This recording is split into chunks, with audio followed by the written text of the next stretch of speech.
In New York, we have a great history and a great legacy of celebrating all the different ethnic and racial groups that are part of New York. Our blessed David Dinkins used to speak about the mosaic of New York. We all bring our own ethnicity, our own race, and we all are more beautiful for the combination. Today we remember in our thoughts and prayers those who lost their lives in Georgia. We await to see the actual facts, but we also hope and pray that there was no ethnic or racial element to that senseless violence. You know, words matter. China virus, China virus, China virus. The number of hate crimes against the Asian community has gone up 150%. By the way, we were not attacked by the China virus, China virus, China virus. New York, we were attacked by the European virus. It came from Italy, came from Spain, came from France, didn't come from China. So words matter, and the division has to stop, and the anger has to stop, and the healing has to start. Pleasure to be joined by so many esteemed members of the community and of this effort. We're going to be hearing from a number of them, but I want to say a special thank you to Reverend Dr. Johnny Green, who's hosting us today. The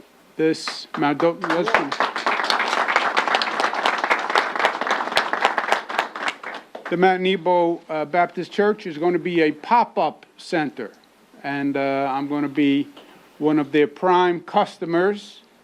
Are you giving me the needle? Is that why you're laughing? Makes me nervous. Now I'm nervous. Now I'm really nervous. But I want to thank, let me just catch my breath, Dr. Reverend Green for hosting us and for hosting the pop-up center. We have the Dean of the delegations. We have Congressman Charlie Rangel with us.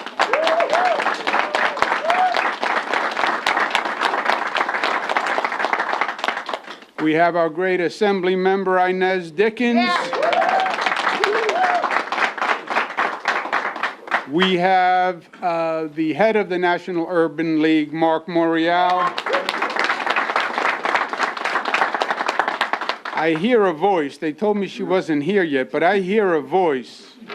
There you are, Dr. Hazel Dukes, my second mother. We also have staffing this pop-up location and doing a fantastic job all across the state, all across the nation. The Somos operation, and I want to thank Henry Munoz and Dr. Ramon Talaj for being here. A lot of news to cover. Let me make a couple of quick points. We are still in the middle of a crisis in New York, and there are three different elements to the crisis. First, the vaccinations. The vaccine is the weapon that wins the war. It is also of a massive undertaking to get these vaccinations done. President Biden, God bless him, has accelerated the federal government's acquisition of the vaccine. When President Biden took over and he went to the cupboard to find the vaccines, the cupboard was bare, right? This country hadn't even bought enough vaccines to vaccinate everyone. President Biden has solved that problem, which was massive. And now by May, we're going to have enough vaccines to make everyone eligible. That means we're going to have to get millions and millions and millions of vaccines in arms. Probably the largest governmental undertaking that modern government has done. That's what we're looking at. On top of it, and compounding it, it has to be done fairly. COVID discriminated. COVID may be race blind, ethnic blind, but COVID found the inequity in our society and it exploited the inequity. Blacks died at twice the rate of whites. Hispanics died at 1.5 times the rate of whites. How do you explain that? Same virus, because it exposed and exploited the inequities. I call it low tide in America. You know how at low tide the water goes out and you see all the ugliness that was underneath? We saw all the ugliness that was underneath. We saw the inequity in health care, the higher comorbidities, the higher level of underlying conditions, the fact that there were fewer vaccines for members of the black community and the Hispanic community. All that injustice we saw rise up to the top. And that's what COVID preyed on. When it now comes to doing the vaccines, we have to correct for that. The communities that suffered most should be first on the vaccine line.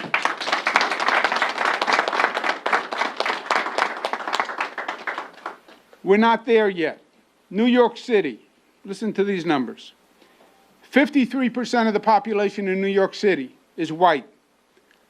56% of the people who have gotten vaccines are white. Members of the black community, 27%, only 19% of the vaccines.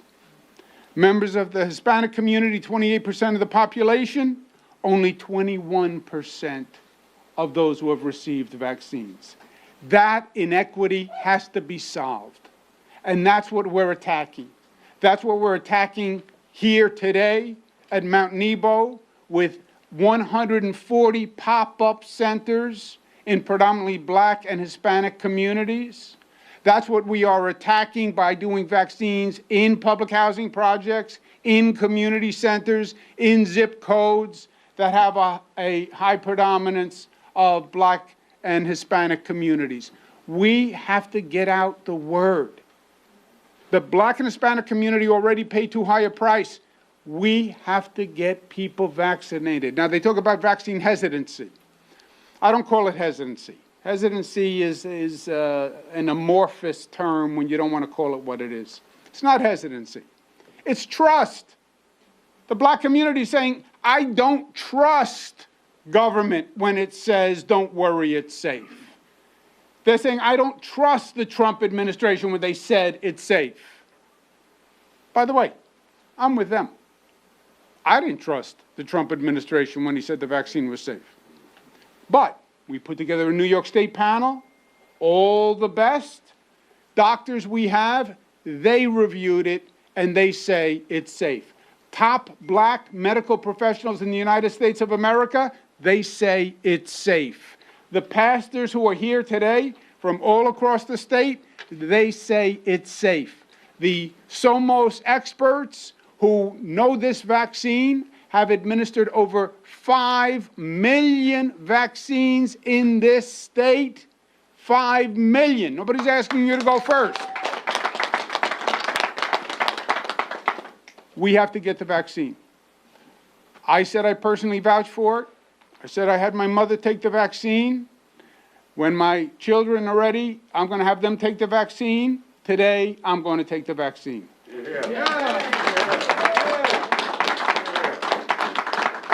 And I'm going to take the Johnson & Johnson vaccine because I want to make the point, take whatever vaccine you can take. They all work. They are all safe. Don't try to pick one over the other. Take whatever vaccine you can get. Second crisis we have to deal with is we're up in Albany doing a state budget. Assemblymember Inez Dickens is here. Keith Wright is here. Many former state legislators. This is the most important budget in the history of the state of New York since I have been alive. A budget is not just a budget. Budget is a management plan for the whole state. We have a lot of damage to redo. We have a lot of people who suffered economically, who couldn't pay their rent, who are out of a job. We have a lot of work to do and a lot of fairness to bring. And we have to get that budget done, and we will. And the third element of this crisis is the Bible says, to everything there is a season. This is the season, my friends, to rebuild. We have the vaccine. It's coming. We're going to administer it. Now is the season to rebuild. People are going to get back to work. We're going to start to take back those streets. We're going to start to rise New York up again. Yes, we had a tough year. Yes, things happen in life where for one reason or another you're set back. That is going to happen. That is inevitable. The question in life is who gets up, and who gets up stronger, and who gets up smarter, and who gets up faster. And that is New York. That is what we do. That is who we are. And for those doubters, oh, I don't know, COVID is hard, I don't know if we can rebuild. I heard those doubters after 9/11. Remember after 9/11? Oh, this is bad. We're a target. We're a target. We're going to be forever a target. You couldn't get people to come back into the city. You couldn't get people to go back downtown. Oh, 9/11 is going to change things. Yeah, baloney. We're stronger than ever after 9/11. We're more unified after 9/11. We rebuilt better after 9/11, and we're going to do the same exact thing after COVID. That is the season we are in. Let me now introduce and invite, please, Reverend Dr. Johnny Green to say a few words. And again, let's give the Reverend a big round of applause for making this a pop-up campus.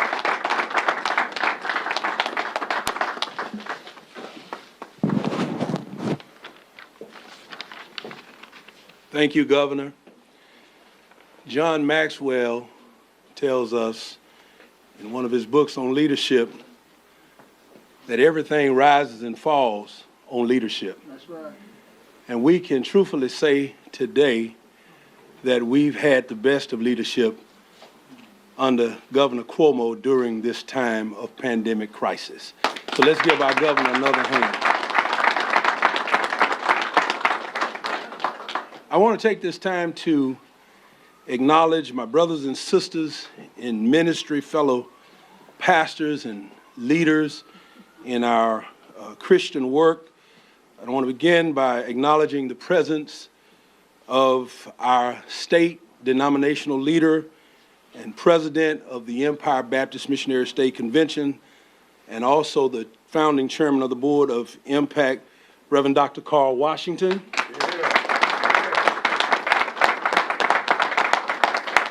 Reverend Al Cockfield. Yeah.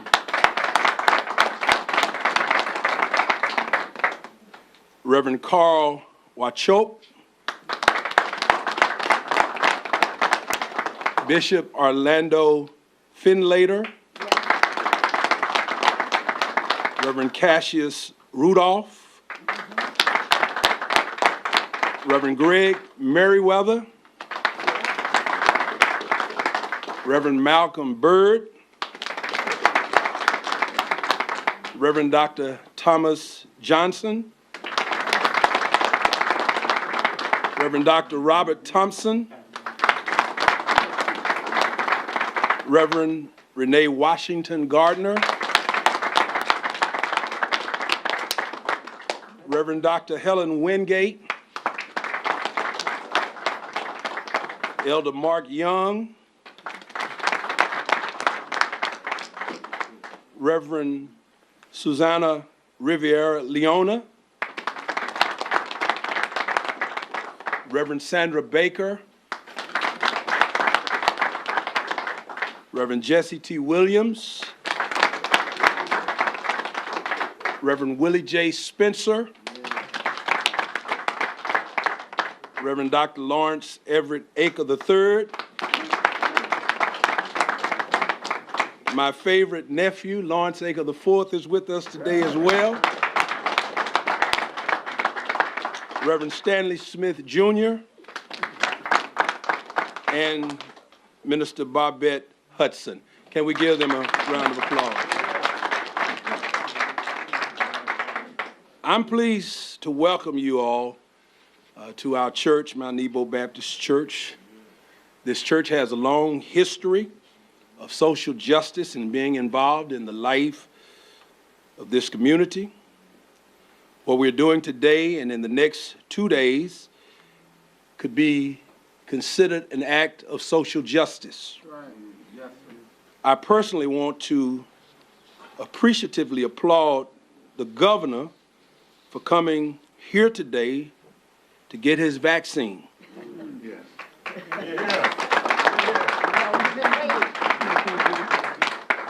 As I look at that, I believe it says two things to us today. One, we're all in this together. Everyone from members of this church, and we've lost 19 members in 2021 and 16 to the COVID-19 virus, to myself, of this church, to governor of the state. We're all in this together. Number two, it's safe. The vaccine is safe. It's safe enough for the governor. It's safe enough for me. I've taken both the Pfizer shots. It's safe enough for Dr. Fauci. It's safe enough for all of us. Now, let me say this. I can understand not wanting to be the first one to get the vaccine. But at this point, there have been over 100 million vaccine doses administered. President Biden, Vice President Harris, leaders of this city and state have gotten the vaccine. So please understand unequivocally that you're not the first, but we don't want you to be the last either. That's why it's so important that the governor is opening these vaccine sites at churches across the city and across the state. We're making sure the communities of color who are most affected by COVID-19 have access to the vaccine that will finally keep us safe. This church, the Mount Nebo Baptist Church, as I before mentioned, has lost too many of our members. This community has lost too many of our brothers and sisters. It hits us hard and fast and is still a threat to us.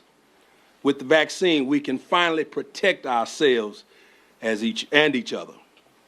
As it said in the Corinthians, God's temple is holy, and you are that temple.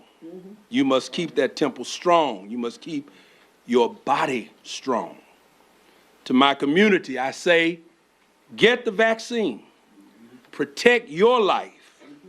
Protect the lives of your loved ones in all of Harlem and all of New York, because we're all in this together. Amen. If you are here in the village of Harlem, make an appointment to come to our pop-up Thursday and Friday. If you live elsewhere in the state or can't make it here Thursday or Friday, go to ny.gov/vaccine to make your appointment.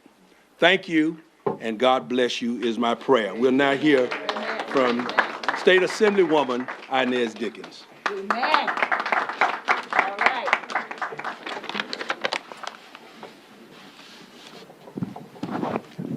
Thank you. Thank you. Good morning. Good morning. Good morning. Thank you, Governor Cuomo, for bringing us here today. And I want to thank you for your leadership throughout this crisis. Now, I know that we're at Mount Nebo, and I know that we're here with Reverend Green, Dr. Green, but I must acknowledge my pastor, Pastor Washington. But I mean, we've got a lot of ministers here, so we're truly blessed this morning. Amen. Because of all the ministry that's here, that's laying hands on all of us. A lot of other people would have buckled under the pressure or shied away from addressing the injustices COVID exposed in our health care system. But you did not. Today is a great day for a lot of reasons. First, I'm excited to see the governor finally get his shot, which is a long time coming. I'm also excited that we have all these pop-up centers at NYCHAS and at Mother Zion, Reverend Malcolm Byrd. I want to thank you for opening up so that the community doesn't have to go far to get the vaccines. But I'm just as excited that the Urban League is finally coming home to Harlem where you started. For more than a century, the Urban League has been a force for real change. That's true today under Mark Morial as it was when the League was founded here in 1910. I was proud to sponsor the legislation that helped shape this vision into reality. This is a real community partnership with real community investment. The complex we're breaking ground on pays tribute to our history. The Civil Rights Museum will be a nation-leading monument to where we have been and where we are going. It will honor those who came before us, and they will remind us of the struggles we have endured, and they will help to formulate the leaders for tomorrow. Yes. But this entire complex will chart the course for where we're going. I know that the Urban League will soar to even greater heights now that it has finally come home. We need them and Mark Morial to be right here in the community to empower residents to grow and thrive. The retail will generate much needed revenue to help this community survive. Today is just page 1 in the new chapter of Harlem that is inclusive of the indigenous population. All right. Thank you, Governor, for being such a friend of the National Urban League. Thank you for signing on to the legislation that we passed in both the Assembly and the Senate that said that the 170 units would be affordable at AMIs of 50 to 80% max, which hadn't been done in years. Thank you for never losing your faith in Harlem. Now we need everyone to get vaccinated so we can see this project through. I know Reverend Green and Mount Nebo congregation are ready for this crisis to end. For this congregation, this house of worship has seen far too many losses, as has so many of our churches, so many of our families, so many people. So please come and get your shot. It's the only way we can get Harlem back to the vibrant, strong community we've known and loved for 100 years. The governor is about to get vaccinated. It don't hurt, bro. It don't hurt. He held out for 4 months, waiting until it was truly available to Black and brown communities. Now that it's here, we all need to trust it and end this crisis that has nearly destroyed so many businesses and end it for good. Thank you. Thank you. All right. Thank you so much, Assembly Member. And before Mark Morial comes up, I just want to add some details to what the Assembly Member just mentioned, because this is a very, very big deal. Mark Morial, as you know, head of the National Urban League, national leader. He was way out on the forefront of the whole social equity issue when it came to the vaccines. He was talking about it for months and months before anyone ever mentioned it. He's always been a leader. I know him from the old days when he was mayor of New Orleans. No, how do we say that again? Nolans. I have a southern accent, you know. South Queens, that's what that is. So when he was mayor of New Orleans and we'd go down there, he was always a superstar. But what is happening now in Harlem is going to be phenomenal.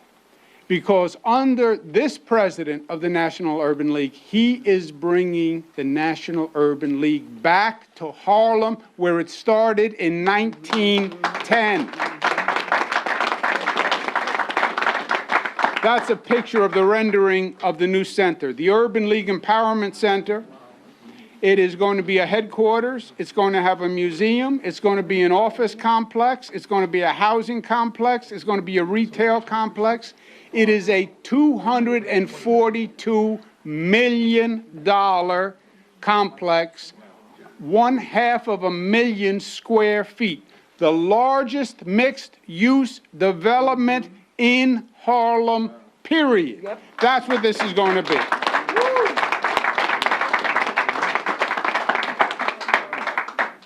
New York State is going to partner in this complex with $110 million to finance the affordability of the housing and make sure the commercial gets off the ground.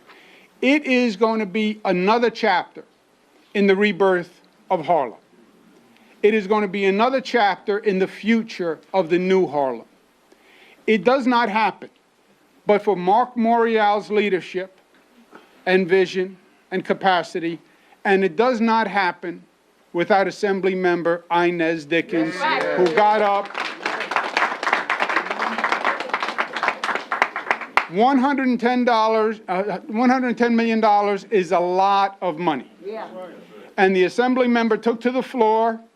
She argued, she fought, she cajoled, she does whatever she needs to do, that Assembly member.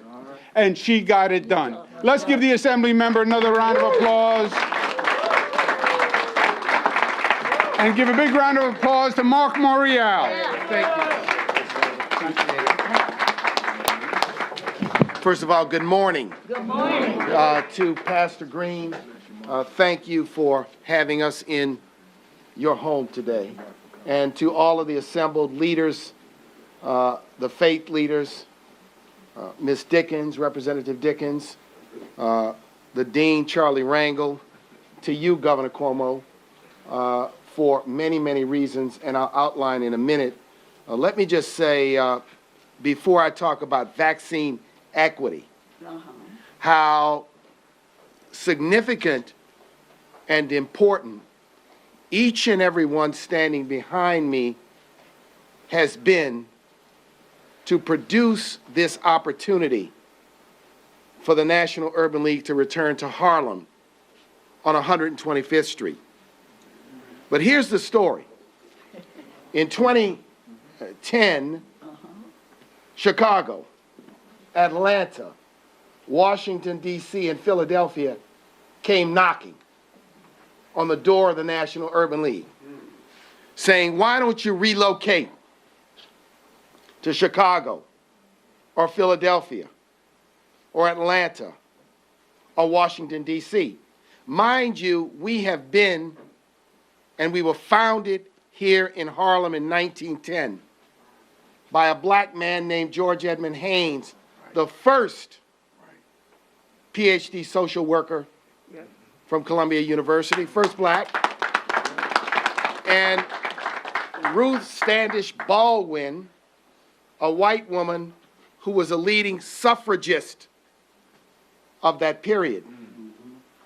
And after 100 years, I asked myself and the board of the National Urban League, should we entertain these offers?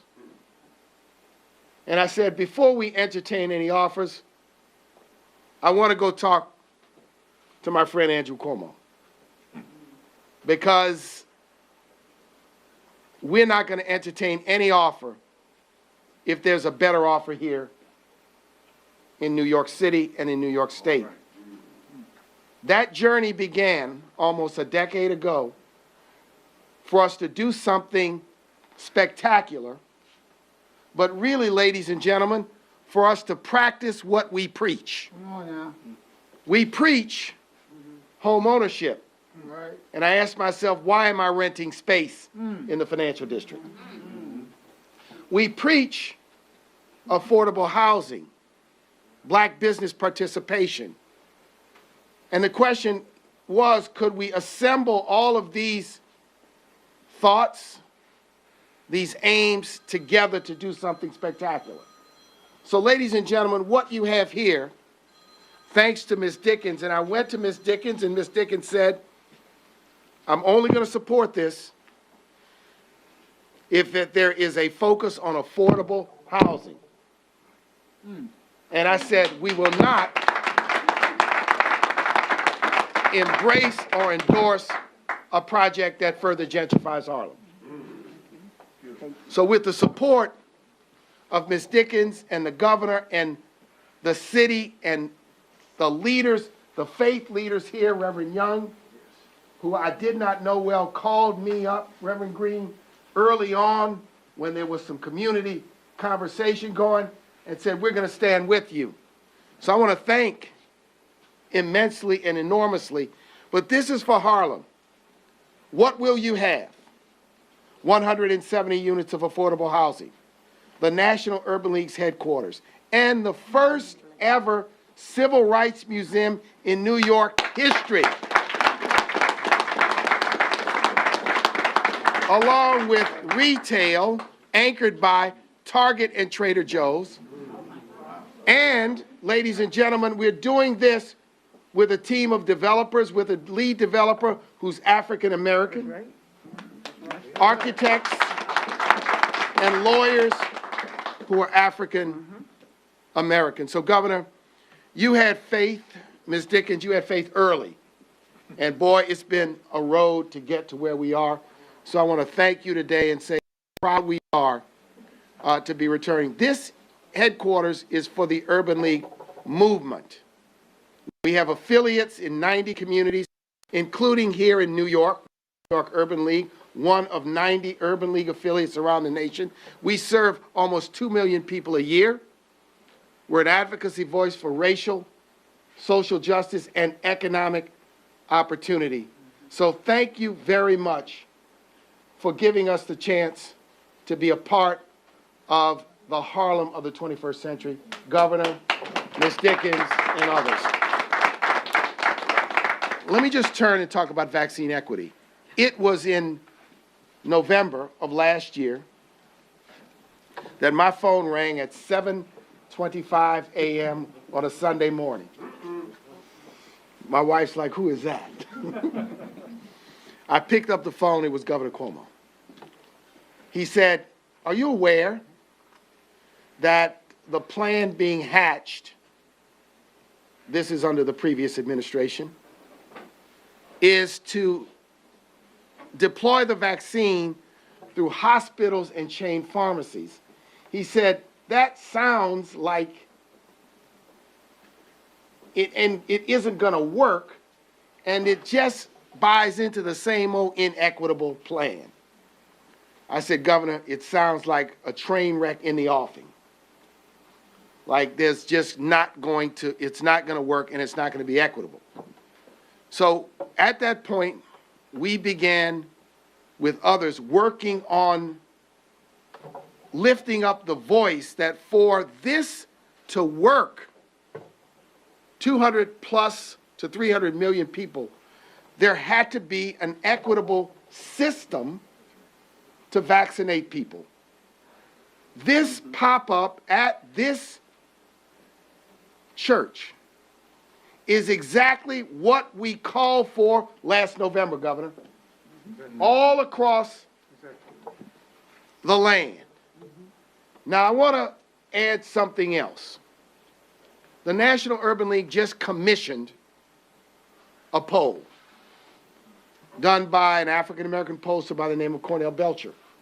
We tested attitudes with respect to the vaccine in the Black community, in the Latinx community, and in the Asian American community. Let me tell you what we found. We found that 70%, nearly 67 is the number, of African Americans say, I am prepared to take the vaccine. Notwithstanding some concerns and potential distrust, I am deciding that I'm better off taking it than allowing my fears to engulf me, consume me, and paralyze me into inaction. We found that there is a segment of 15% who are not inclined to take it under any circumstances. And then we found about 14 or 15% who, with messages about safety and efficacy, and seeing their friends, community leaders, pastors, messages from healthcare providers, would be willing to take it. So what I want to do today is we have got to change this blame narrative. We understand a lot of the distrust in the vaccine was driven by number 45. Y'all know what 45 is? And the numbers have changed and confidence has grown so that people are now prepared. So what is the task in front of us now? Exactly what's happening here. Pop-up locations, mass locations, community-based locations, all across.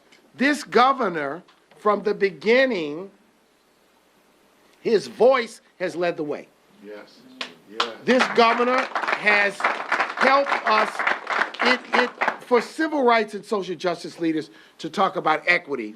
Everyone expects that. And that's our job and our mission every day. When elected officials and leaders of one of the largest states in the nation give, if you will, amplification to that idea, then public policy is impacted. So the Biden administration, from the very beginning, has heard exactly what the governor has said, what we've said, what other civil rights leaders have said. And therefore, in the American Rescue Plan, there are dollars coming to the states and to the cities to stand up more community vaccination sites. But what I want the ladies and gentlemen of the media to know, it is your job to report that there's hesitancy and distrust in the community. But it's also your job to report that 70%, and we have the only data, and this is scientific data, not I went on the corner and talked to 5 people. Or I saw it online. That 70%, and that the issue for the majority of black people in the United States, the majority of Latinx people, is access, access, access. So today is an example of access, and faith leaders and community leaders all across this nation are saying, come and deploy the vaccine at my location. So we're here today in a demonstration of what community-based vaccination is all about. At a church with all of us assembled together. I took my first shot, Governor, so I'm a little bit ahead of you. And I'm just proud today to be a part of this continuing effort for us to move beyond COVID, to move where our children can get back to school, where people can get back to work, where we can heal our communities and achieve some financial stability. So thank you for having me today. Thank you for the support.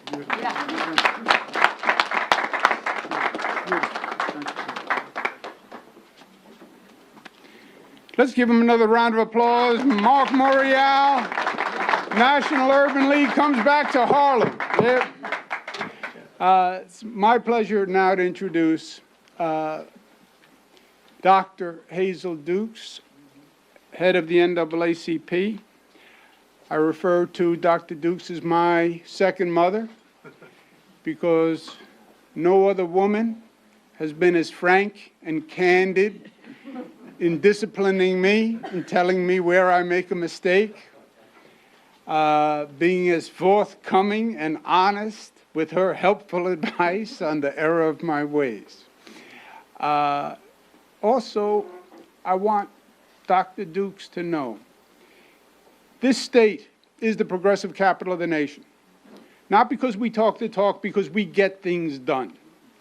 There is no state in this country that has passed more progressive legislation than the state of New York. That is a fact. That's right. It's not an aspiration. We did it. No one else passed the criminal justice reforms that we passed. No one else passed Enough is Enough. No one else passed the highest MWBE goal in the United States of America. We did that. We did that. And that change does not just happen. It doesn't just happen because somebody gets up and gives a speech and runs in a campaign and puts down a plank in their campaign. It happens with hard work. Change is hard. And it takes somebody to fight that fight and push that stone up the hill and deconstruct the stranglehold of the status quo. That is Hazel Dukes. Fight after fight after fight whenever we need to make social, racial, economic justice. Hazel Dukes is the voice we go to. And we have a beautiful thing to celebrate today. Because today, with all this good news, whose birthday is it today? Hazel. Happy birthday to you.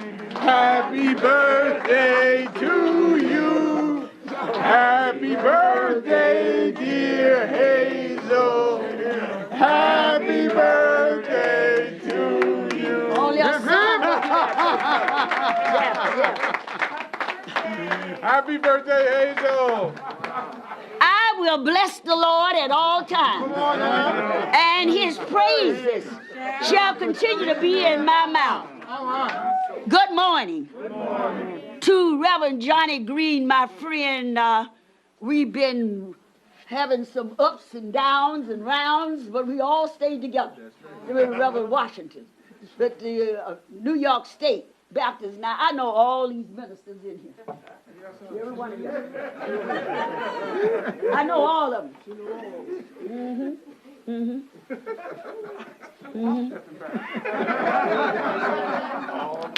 I know what you stand for. I know what you preach, because I've been in your church. Some of you have allowed me to stand behind your pulpit. That's right. And deliver Women's Day addresses. Sister Washington, you and I have been running a long time. Ain't got tired yet. When they didn't want us in the pulpit. That's correct. Uh-huh.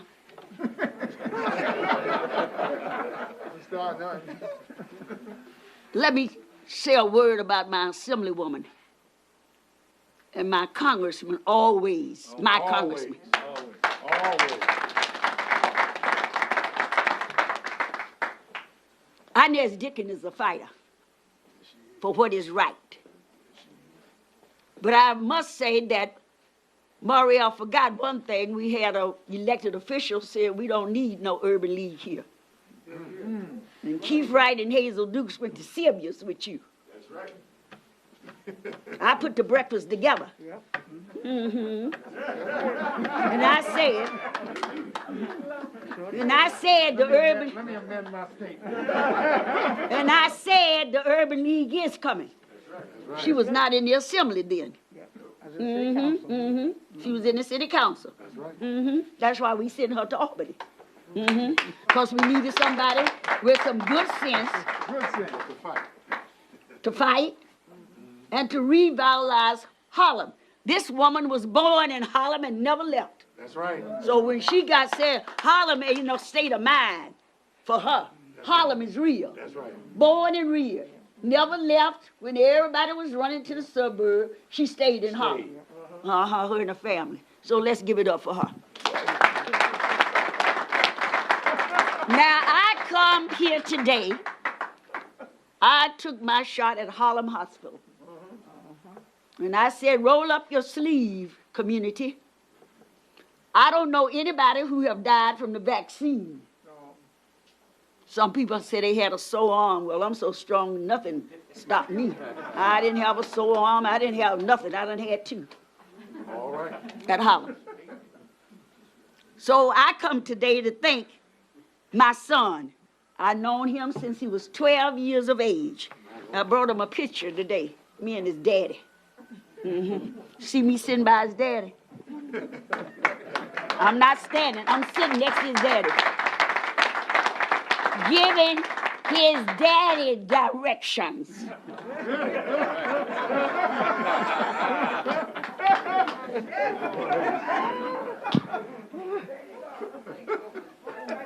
So I want to thank my son for his leadership. Somebody called me and said, I didn't know you had a white son. I said, he ain't white.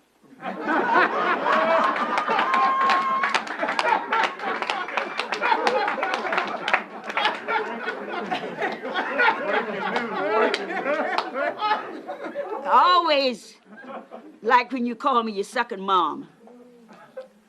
I'm proud of all your leadership on COVID and the great things you've done for our state. We was the last state raised their age. We was treating children the same as adults. I wrote him a letter.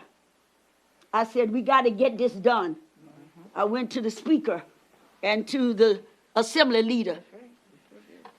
We're the last in the country, progressive, Mark, and we see treating children like adults. Raise the age. We got raised the age. We fought for 50A. Come on. That polices that have misconduct in New York City should not be able to go to Nassau County. Come on. Or go anywhere else. That's right. Hard work. But I went to him, and we got 50A passed. Police unions, we got brothers and sisters who are policemen. Hi, y'all. But if you're wrong, Mark. We don't care what color. That's right. We want the blue to protect us.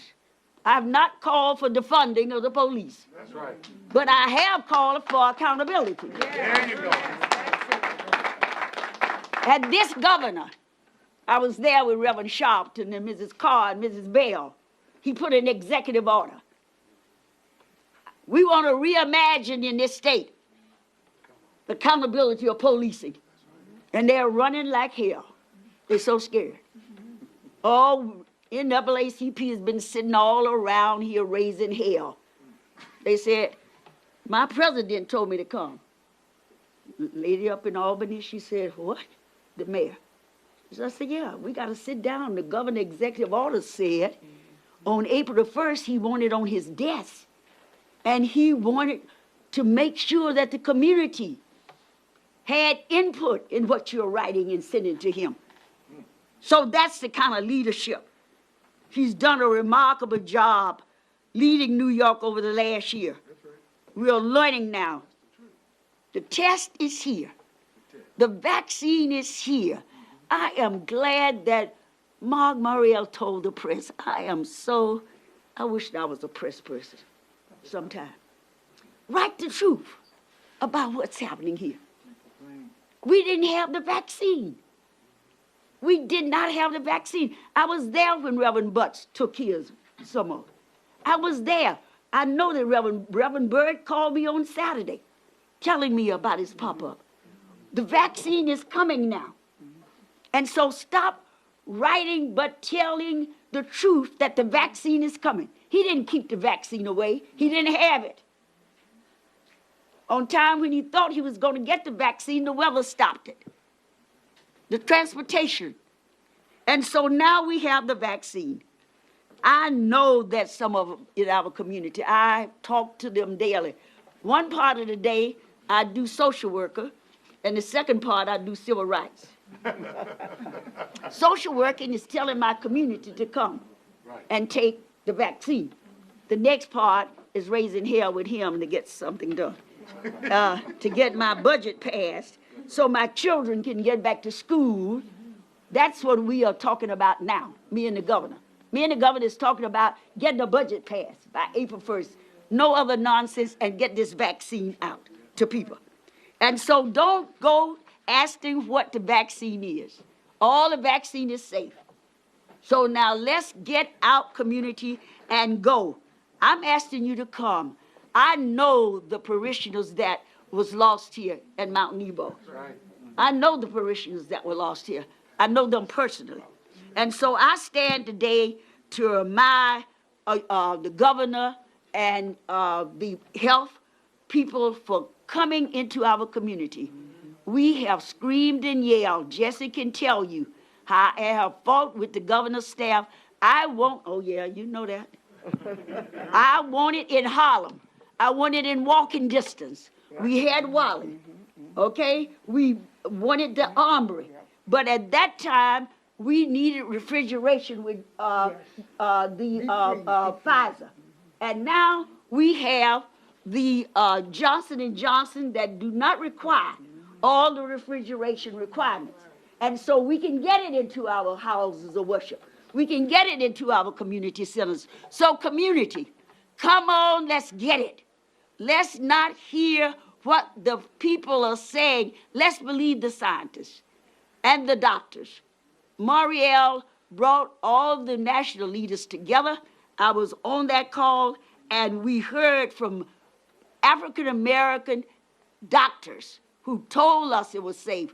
We also know some of the women that was in the trial. So come on, community, stand with us, because we are standing with the governor as we get the pop-up centers and all that is available to us. If it's necessary, we might get a truck and have it on the corner.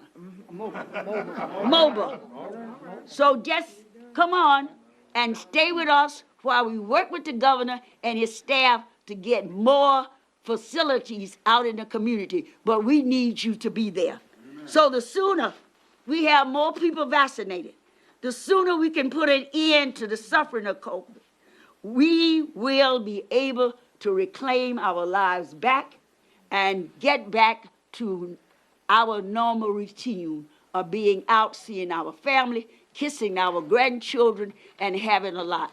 Thank you, Governor, for all that you have done, and we stand with you. These men and women, they don't talk about when they get to heaven. They say heaven is right here now, and we want to be able to put on our shoes and shout right down here. God bless you.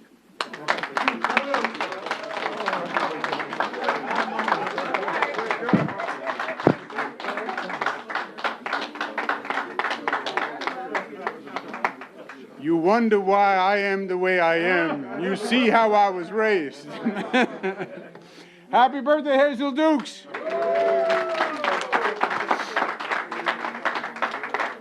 The last speaker today is in many ways the first speaker.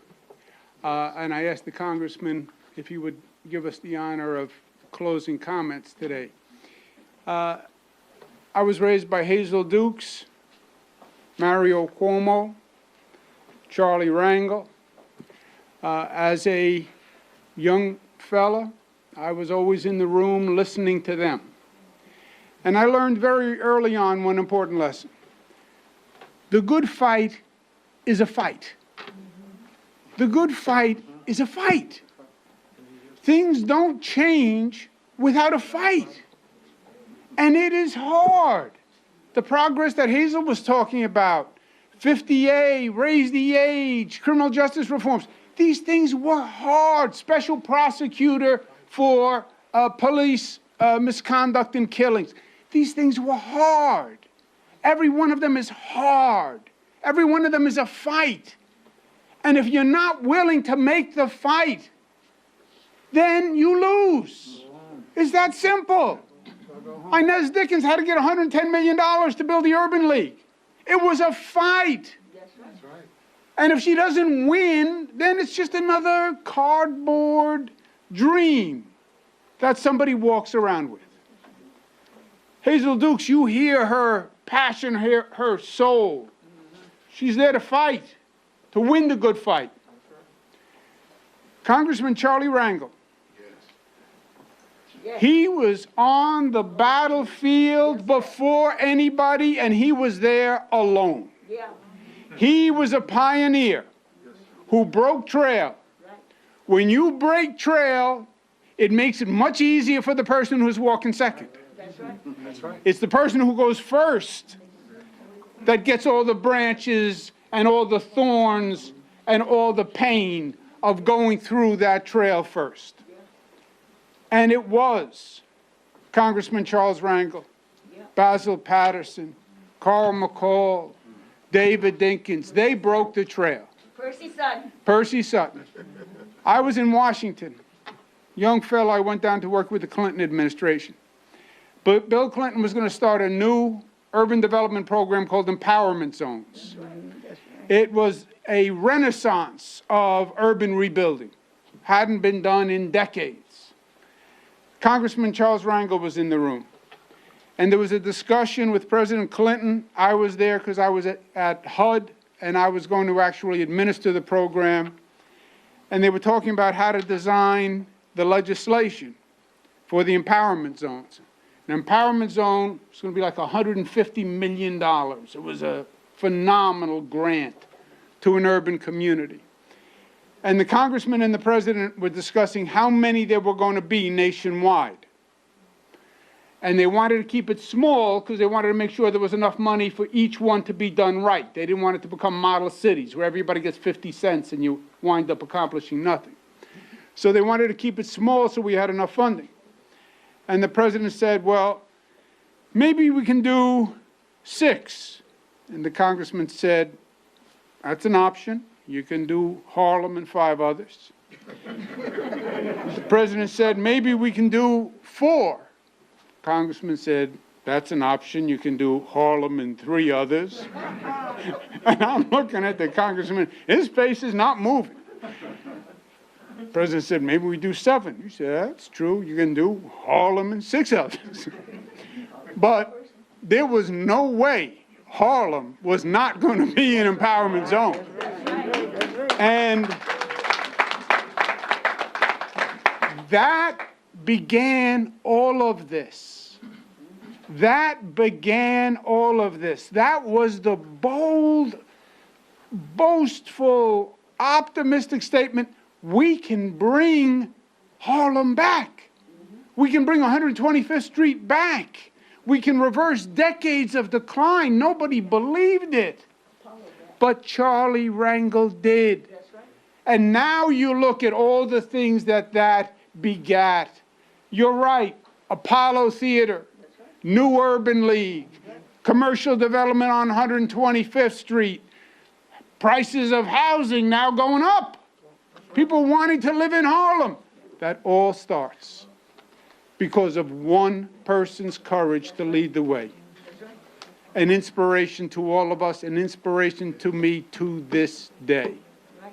Congressman Charles Rangel. All right, Steve.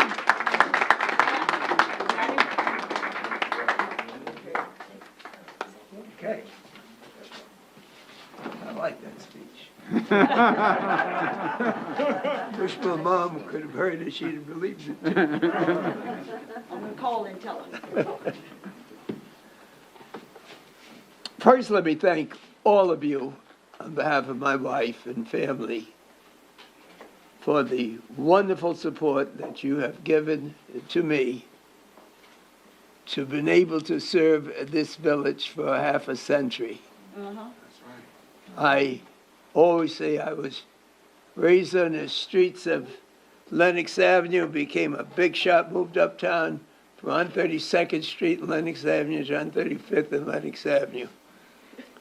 And that's where I was, that's where I'm staying. And every one of you have been such support, such an inspiration. And God has been good to me, and I hope she's just as good to all of you. Inez? Yes, I'm behind you. You may be the last one staying behind, remember the old days, but it's all a beginning. And I guess for the governor, a lot of people will believe, why is he here? But he's home. I think the governor's been to Mount Nebo more than a lot of the elected officials in our district. But this is a good time for all of us to get together, Muriel. To me, we are really going through the second Reconstruction. To me, whatever reason people came to this continent and took it, when they were drafting that beautiful document, the Declaration of Independence, I looked long and hard and I couldn't find me no place in it. And I got the impression that they weren't thinking about a lot of black folks, brown folks, or yellow folks coming here. But someone put in that document in order to perfect a more perfect union. And I said, that must be what they're talking about. And we've been through some rough times. And that Reconstruction was almost as bad as the Civil War. But I got a call not too long ago when someone said, Congressman, I got some very bad news to tell you, but I want to tell you first that spring is coming. And I just lost my dad and your friend, but spring is coming because we all now appreciate all that he's done for all of us, and we don't want you to feel sad. And so when the governor says that there's a season for everything, and I see all these wonderful clergy who every day try to make life a little better for all of us, and I realize that I can't jump up like I used to, but I'm here. And I know that it's hard for me to imagine. I knew Donald Trump. There was no way in the world that I thought that someone as dumb and mean as he could possibly. I was in total amazement when he would speak. But it just seemed like if ever God or Jesus wanted to test us, we have been tested, you know? And then on top of that, while we're struggling through poverty and looking for better education and homes for our children, to have a disease that no one knows where it came from, how we're going to cope with it, what's going to cure it, how many people got to get it, and to know that if you were poor and sick in the beginning, it's going to be worse for you now than ever before. And yet, as this call came, I was reminded, but spring was coming. Because there was a no-nonsense guy that didn't give a damn about the confusion that the president had, and he took charge. And his name was Andrew Cuomo.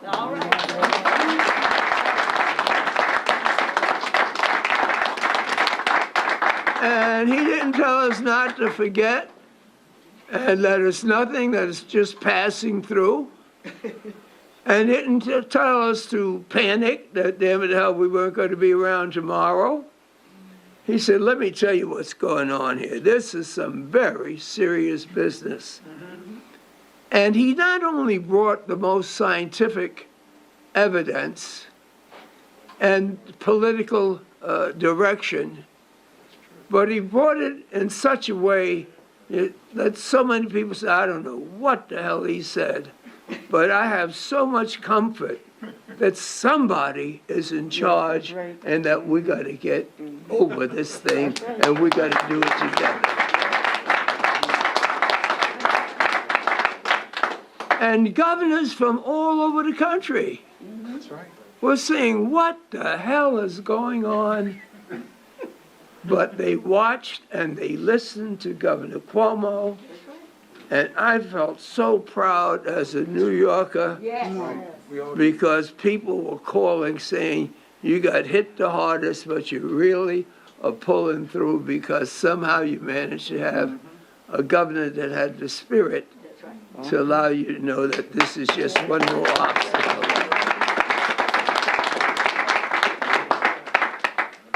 The reverends can explain to you what my mother meant when they say that God works in mysterious ways. But Governor, I truly believe that as a result of what has happened to us, not only in Washington, but with this virus, that in order for this country to get back on its feet and become once again the international economic and moral leader, that we're going to take Washington to rebuild this country like that proclamation meant and like the Constitution should have meant. And we're going to rebuild our schools, our hospitals, our communities. And we don't have to love each other, but we got to need each other because of what this world is going through. And we have a governor that has the experience from his father and generations that he has served with to make certain that when America is rebuilt, that the color of our skin would not be how you're going to be treated. It's going to be taken care of.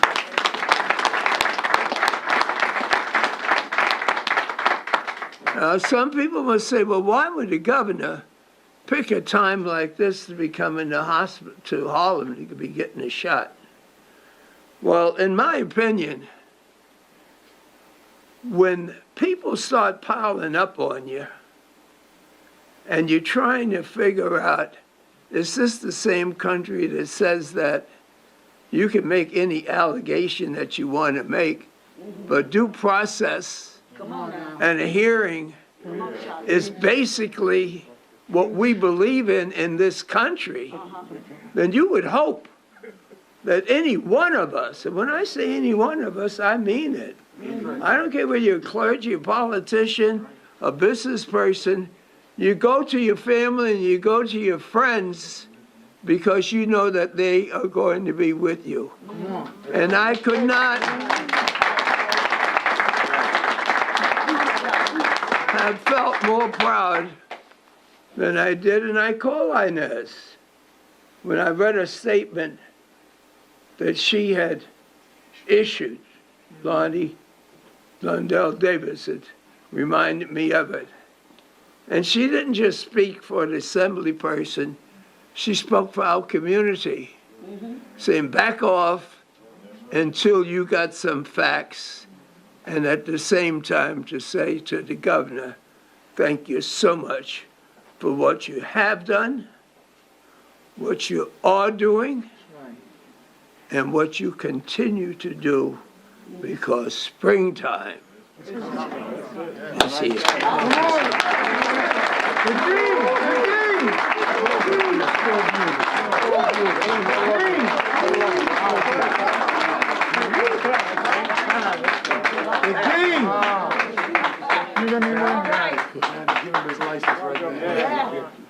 The president of the state convention said we're going to give Congressman Rangel his license now.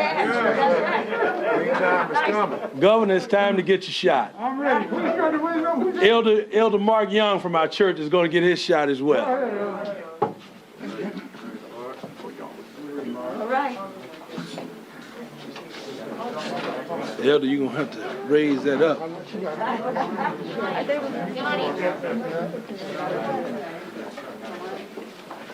Don't hurt. Governor, don't cry on us now. Don't cry.